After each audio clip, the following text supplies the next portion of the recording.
You ask Tiger to solve. This deals with linear equations with one unknown. The final result is z equals 2. Let's solve it step by step. Simplify the expression. Simplify the arithmetic. Group all constants on the right side of the equation. Subtract 3 from both sides. Simplify the arithmetic.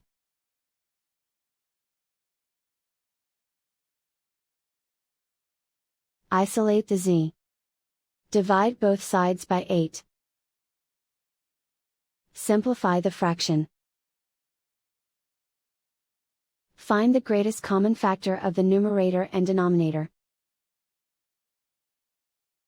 Factor out and cancel the greatest common factor. And so the final result is z equals 2.